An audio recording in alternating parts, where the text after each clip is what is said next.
We learn how to walk and run at a very early age in life. Despite this, you can find different mistakes in running techniques at any level of performance. We therefore would like to help you to recognize and correct these mistakes. We will present special exercises in the field of running techniques, stretching and strengthening muscles. A good running technique prevents injuries and is the prerequisite to improving your performance. After all, a good technique increases the fun.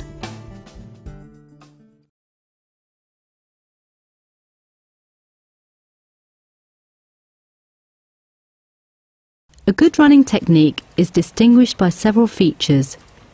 For illustration purposes, we will now subdivide the runner into the torso, including the head and the arms and the legs. The importance of how you place your foot on the ground is dealt with separately.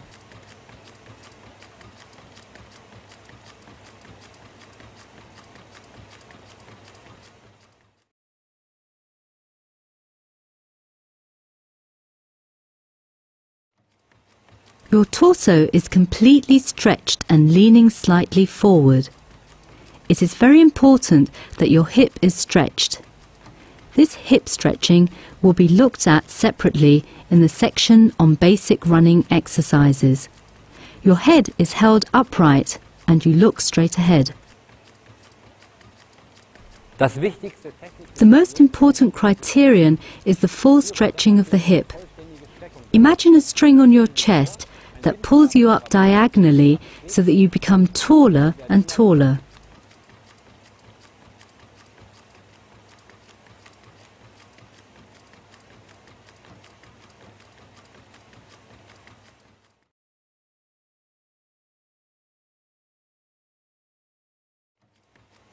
Your shoulders should stay as still as possible. To do so, the upper body has to be upright.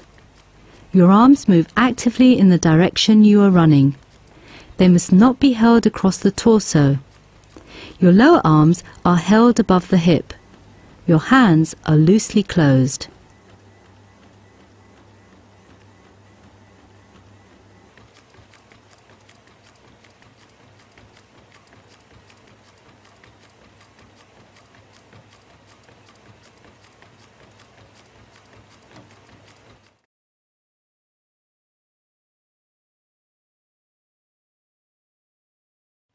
The legs are the most important part of your body for running.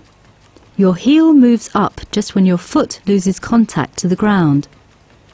If the pace gets faster, your heel is brought nearer to your bottom. At a moderate pace, your knee should be the heel's highest point.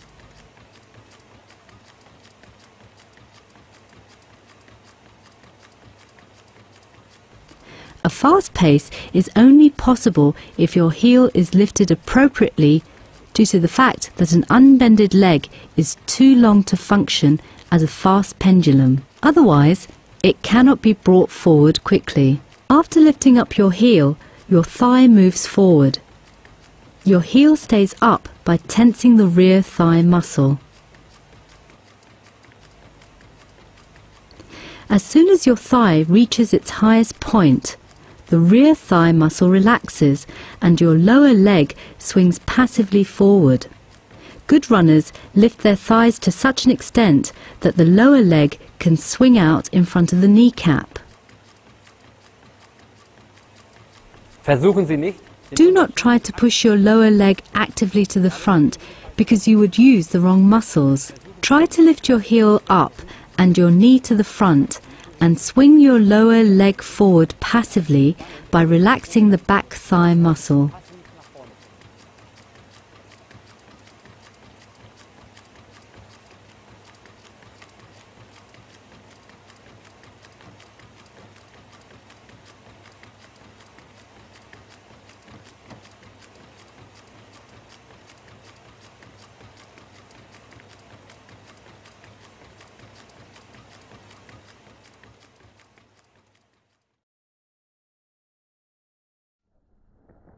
You touch the ground with the outside of your foot. If the pace gets faster, your foot touches the ground with the outer side of the ball of your foot.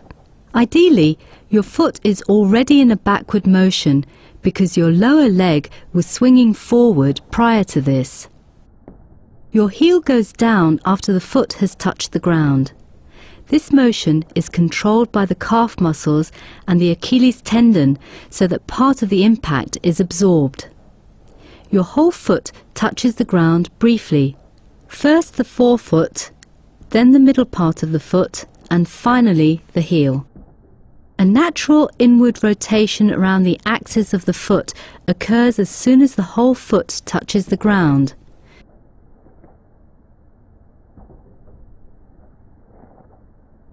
This is called pronation. It absorbs the impact as well. First you put your weight on the front of your foot, then you lift your heel, and finally you press your toes on the ground in order to do the next step. This running technique is called forefoot run and is automatically used by most runners. Slow runners touch the ground with the heel and roll the whole foot.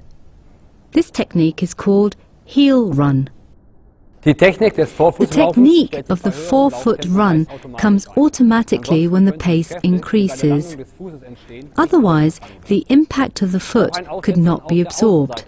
It is also called forefoot run if you place your foot on its outer side. To simplify it, everything that is not heel run is called forefoot run. Please do not try to run only on the ball of your foot. This strains the Achilles tendon and calf muscles too much, which can lead to injuries. This running technique is only used by a small number of runners who do this unconsciously.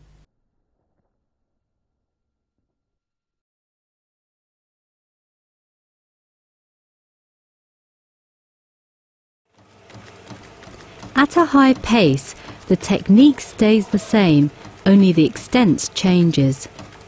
Your arms are applied more strongly, heel and thigh are lifted higher, your lower leg swings further forward, and the length of your step increases.